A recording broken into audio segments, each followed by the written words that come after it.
आइए हम जानते हैं पवित्र शास्त्र बाइबल से कि प्रभु यीशु मसीह ने अंत के दिनों के क्या चिन्ह प्रकट किए हैं। मत्ती अध्याय 24 से। मंदिर को छोड़कर यीशु जब वहां से होकर जा रहा था तो उसके शिष्य उसे मंदिर के भवन दिखाने उसके पास आए। इस पर यीशु ने उनसे कहा, तुम इन भवनों को सीधे खड़े देख रहे हो। मैं तुमसे सच बताता हूं, यहाँ एक पत्थर पर दूसरा पत्थर टिका नहीं रहेगा, एक एक पत्थर गिरा दिया जाएगा। यीशु जब जैतून पर्वत पर बैठा था तो एकांत में उसके शिष्य उसके पास आए और बोले, हमें बता ये कब घटेगा, जब तू वापस आएगा और इस संसार का अंत होने को होगा तो कैसे संकेत प्रकट होंगे। यीशु ने उन्हें कहा, सावधान, तुम लोगों को कोई छलने ना पाए। मैं यह इसलिए कह रहा हूं कि ऐसे बहुत से हैं जो मेरे नाम से आएंगे और कहेंगे मैं मसीह हूं, और वे बहुतों को छलेंगे। तुम पास के युद्धों की बातें या दूर के युद्धों की अफवाहें सुनोगे, पर देखो तुम घबराना मत। ऐसा तो होगा ही, किंतु अभी अंत नहीं आया है। हर एक जाति दूसरी जाति के विरोध में और एक राज्य दूसरे राज्य के विरोध में खड़ा होगा। अकाल पड़ेंगे, हर कहीं भूचाल आएंगे, किंतु ये बात केवल पीड़ाओं का आरंभ ही होगा। उस समय वे तुम्हें दंड दिलाने के लिए पकड़वाएंगे और वे तुम्हें मरवा डालेंगे, क्योंकि तुम मेरे शिष्य हो। सभी जातियों के लोग तुमसे घृणा करेंगे। उस समय बहुत से लोगों का मोह टूट जाएगा और विश्वास डिग जाएगा। वे एक दूसरे को अधिकारियों के हाथों सौंपेंगे और परस्पर घृणा करेंगे। बहुत से झूठे नबी उठ खड़े होंगे और लोगों को ठगेंगे, क्योंकि अधर्मता बढ़ जाएगी सो बहुत से लोगों का प्रेम ठंडा पड़ जाएगा, किंतु जो अंत तक टिका रहेगा उसका उद्धार होगा।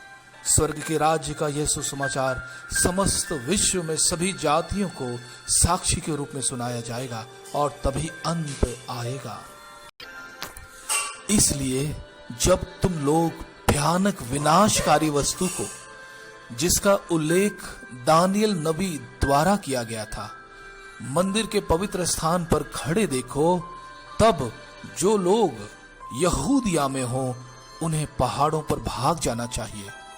जो अपने घर की छत पर हो वह घर से बाहर कुछ भी लेने जाने के लिए नीचे ना उतरे, और जो बाहर खेतों में काम कर रहे हो वो पीछे मुड़कर अपने वस्त्र तक ना ले। उन स्त्रियों के लिए जो गर्भवती होंगी या जिनके दूध पीते बच्चे होंगे, वे दिन बहुत कष्ट के होंगे। प्रार्थना करो कि तुम्हें सर्दियों के दिनों या शब्द के दिन भागना न पड़े। उन दिनों ऐसी विपत्तियां आएंगी जैसी जब से परमेश्वर ने सृष्टि रची है आज तक कभी नहीं आई और ना कभी आएंगी। और यदि परमेश्वर ने उन दिनों को घटाने का निश्चय ना कर लिया होता तो कोई भी ना बचता, किंतु अपने चुने हुओं के कारण वह उन दिनों को कम करेगा। उन दिनों यदि कोई तुम लोगों से कहे, देखो ये रहा मसीह या वो रहा मसीह, तो उसका विश्वास मत करना।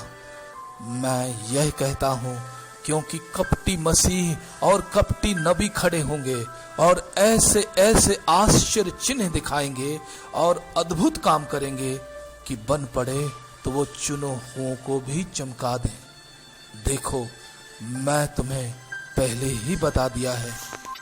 सो यदि वे तुमसे कहें, देखो वह जंगल में है, तो वहां मत जाना। और यदि वे कहें, देखो वो उन कमरों के भीतर छुपा है, तो उनका विश्वास मत करना। मैं यह कह रहा हूं क्योंकि जैसे बिजली पूरब से शुरू होकर पश्चिम के आकाश तक कौंध जाती है, वैसे ही मनुष्य का पुत्र भी प्रकट होगा। जहां कहीं लाश होगी वहीं गिद्ध इकट्ठे होंगे।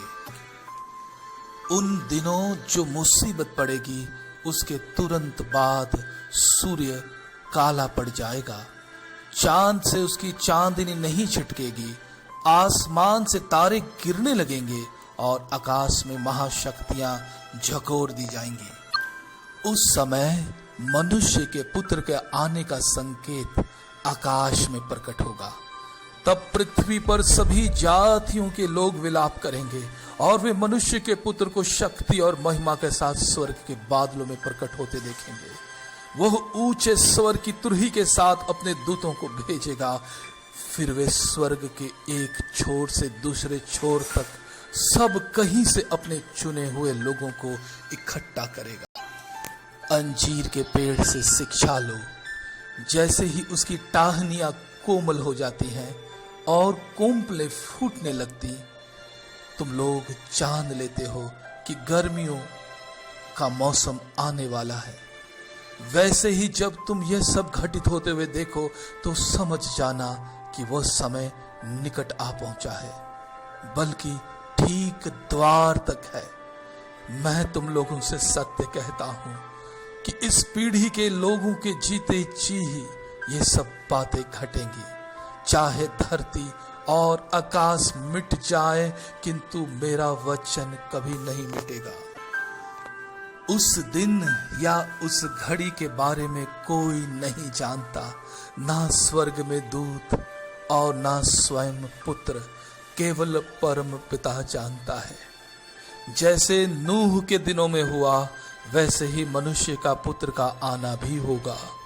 वैसे ही जैसे लोग जल प्रलय आने से पहले के दिनों तक खाते पीते रहे, ब्याह शादियां रचाते रहे, जब तक नूह नाव पर नहीं चढ़ा उन्हें तब तक कुछ पता नहीं चला, जब तक जल प्रलय ना आ गया और उन सबको बहा नहीं ले गया। मनुष्य के पुत्र का भी आना ऐसा ही होगा। उस समय खेत में काम करते 2 आदमियों में से एक को उठा लिया जाएगा और एक को वहीं छोड़ दिया जाएगा। चक्की पीसती 2 औरतों में से एक उठा ली जाएगी और एक वहीं पीछे छोड़ दी जाएगी। सो तुम लोग सावधान रहो, क्योंकि तुम नहीं जानते कि तुम्हारा स्वामी कब आ जाए। याद रखो, यदि घर का स्वामी जानता कि रात को किस घड़ी चोर आ जाएगा, तो वह सहज रहता और चोर को अपने घर में सेंध नहीं लगाने देता।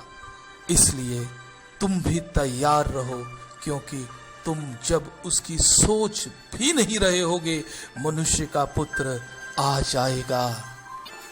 तब सोचो, वो भरोसेमंद सेवक कौन है जिसे स्वामी ने अपने घर के सेवकों के ऊपर उचित समय उन्हें उनका भोजन देने के लिए लगाया है। धन्य है वह सेवक जिसे उसका स्वामी जब आता है तो कर्तव्य करते पाता है। मैं तुमसे सत्य कहता हूं, वह स्वामी उसे अपनी समूची संपत्ति का अधिकारी बना देगा। दूसरी तरफ सोचो, एक बुरा दास जो अपने मन में कहता है, मेरा स्वामी बहुत दिनों से वापस नहीं आ रहा है, सो वह अपने साथी दासों से मारपीट करने लगता है और शराबियों के साथ खाना पीना शुरू कर देता है।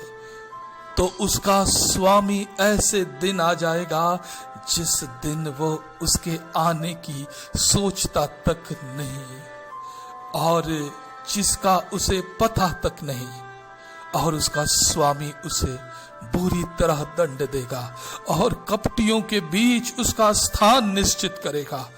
यहाँ सब लोग रोते होंगे और दांत पीसते होंगे।